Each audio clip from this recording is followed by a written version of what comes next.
I hope you like water, because this is going to be a water-centered fountain pen shootout.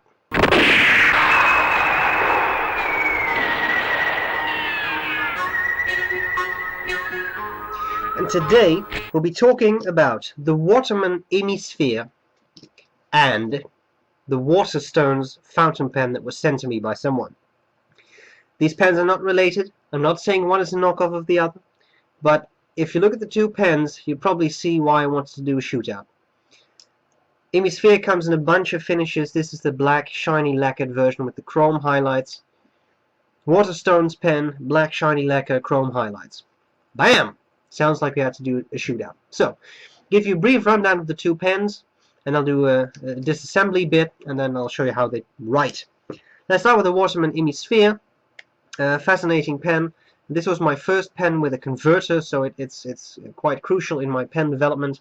Now, I'll show you the Waterman nib.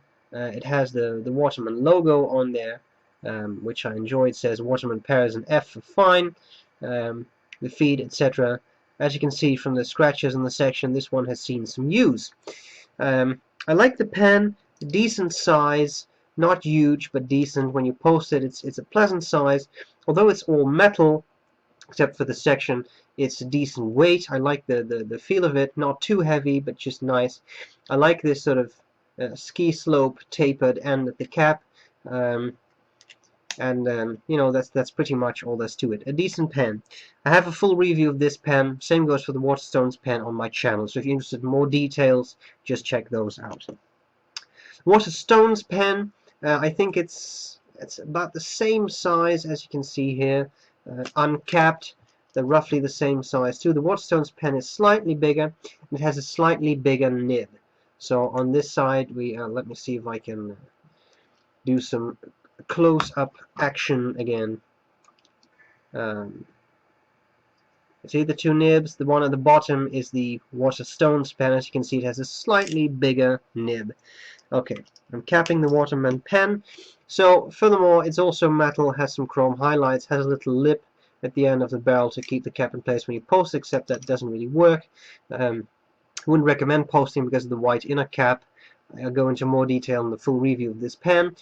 The nib says Iridium Point, Germany. It's a pretty decent nib, actually. I found it pleasant to use.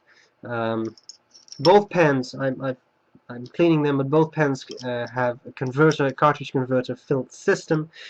My Hémisphère came with a converter, and the Waterstones pen did not. I added a cheap Chinese converter to that, which was simple enough. There you have it. I like the design of both pens. I think the Waterstones pen looks quite distinguished. It has the nice little Waterstones W on top there on the cap, which I like. I think it's a nice feature. And that's pretty much all I can say about the pens. In weight, I think they're about equal. One is not really heavier than the other, but as I said, both, you know, metal pens. And that's all there's to it. So, I'll show you how to take them apart. Then I'll do a writing sample side by side. And that's all there's to it. So I hope this was useful, and I'll see you later.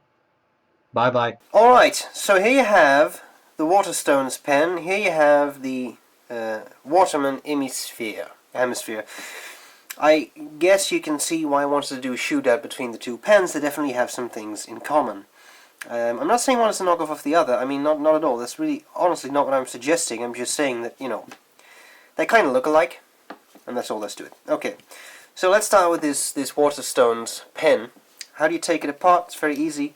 Pop the cap off, unscrew the barrel, you got the converter. You can take these converters apart by unscrewing this metal ring. It's not easy, but you can do it. And then you can wriggle this around a bit. And then at some point this will go out. There was a little ball agitator in there which just flew away, which is okay. It's a good idea to put some silicone grease in here every once in a while. I really wouldn't recommend taking the converter apart on a daily basis. You may lose some tightness of the seal there, and then ink will leak out. So be a little careful of that. Then we have the Nibin Feed, which are friction fit. You just pull them out, and that's all there's to it. So you can switch nibs if you have other nibs that fit this pen. It's easy for cleaning, etc. I'm not sure how well you can see this, but there is a shape in there. It's a little bit wider on top here and a little narrower down. Of course, the wider bit is where the nib goes into. You just slide them in, and that's all there's to it. With the Hémisphère, it's roughly a similar thing. You got the converter.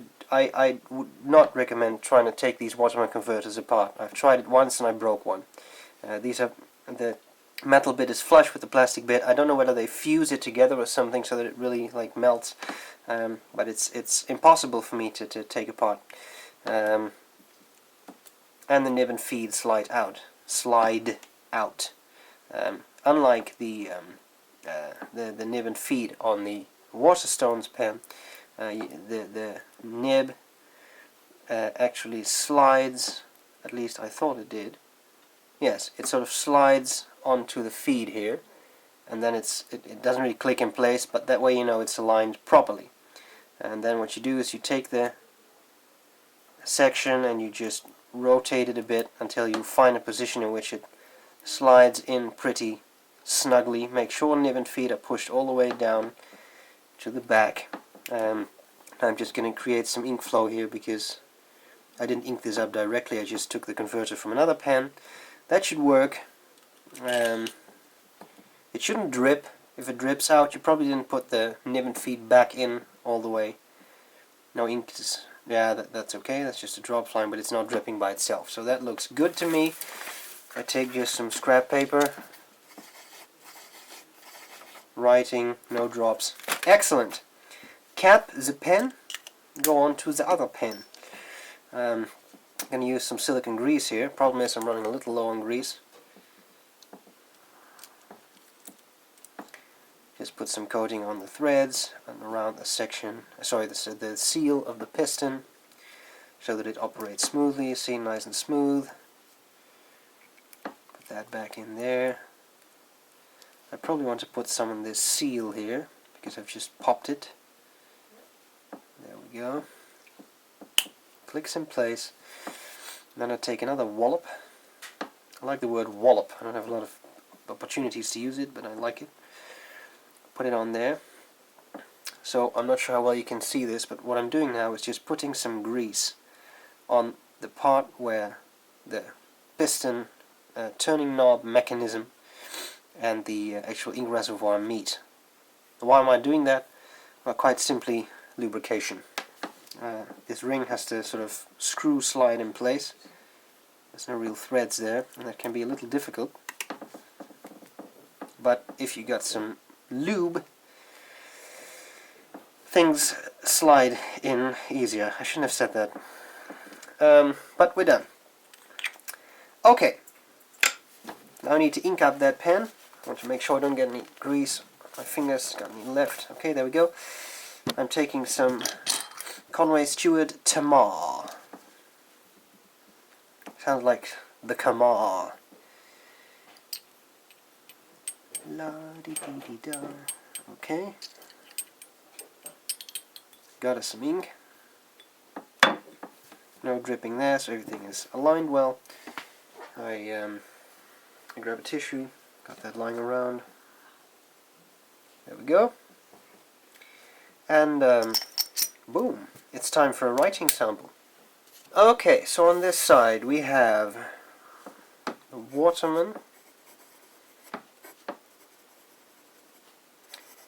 Hémisphère. Hémisphère. Yes. Medium. Or is this a fine? No, it's a fine. And the ink, as you've seen, is Tamar by Conway Stewart. Okay. In the other corner, we have Waterstones. And this nib is, well, it's not marked, but I would say this is a fine medium. Well, not a fine, I guess. This is more of a medium. And a pretty good medium at that. Alright, so then we have some writing.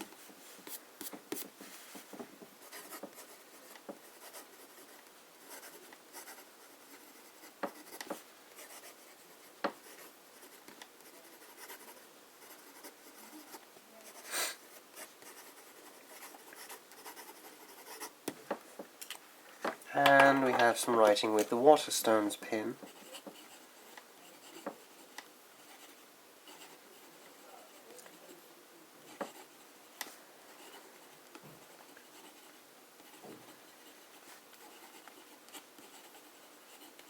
Okay, so two impressions I have. First of all, you can see that the ink in this pen is much more saturated than the ink in this pen. I've done nothing here, I've not opened up the nib tights, I've not done anything. This is the pen out of the box. It's wetter, and because it's wetter, the ink is more saturated. Also, the nib seems to be a little wider, which also makes the ink a bit more saturated, I suppose. The more ink is laid down on the paper, quite simply. And finally, this nib seems to be a little smoother than the Waterman nib. Now, it's also a bit broader, so it probably has a bit more tipping material, but let's face it, this is an Iridium Point Germany nib. Many people look down on that. Whereas the Waterman nib is, you know, hey, it's Waterman. It's by a pretty good brand. Here we got some line variation stuff. And here too. As you can see, you can actually squeeze quite a bit of variation from the Waterstones nib, which is quite nice. And then finally, I think what we should do is a wetness test. This is Rhodia paper, but it's very absorbent, more so than my Rhodia notepads. So it doesn't really give a great impression of a pen's wetness, because it dries so quickly. So if I try to wipe it out, you see it's just a very minor bit of smear. What you can see is that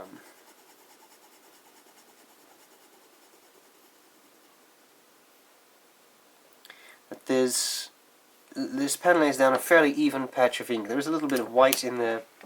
I always use that as an indicator of a pen's wetness. Let's take this pen. As you can see, or may be able to see, there is no white in here. Of course, at the moment I say that there is, but it's much less pronounced than with the Waterman pen, and it's also wetter. You see that? That's why there's less white in there.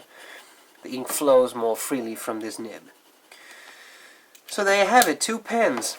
Hémisphère is quite a bit more expensive than the Waterstones pen, but the Hémisphère is also more widely available than the Waterstones pen all over the world. So there you have it, two pens. Which one is best? Well, that really depends on you, what you're looking for, and of course whether you can get it. I would say that this Waterstones pen, it has surprised me. I find it a very robust, reliable pen. The Hémisphère is a very nice pen. I love it too. Nice and shiny, nice lacquer, but then again, so does the Waterstones pen. So, two fascinating pens. I hope this was useful, and I'll see you later. Bye bye.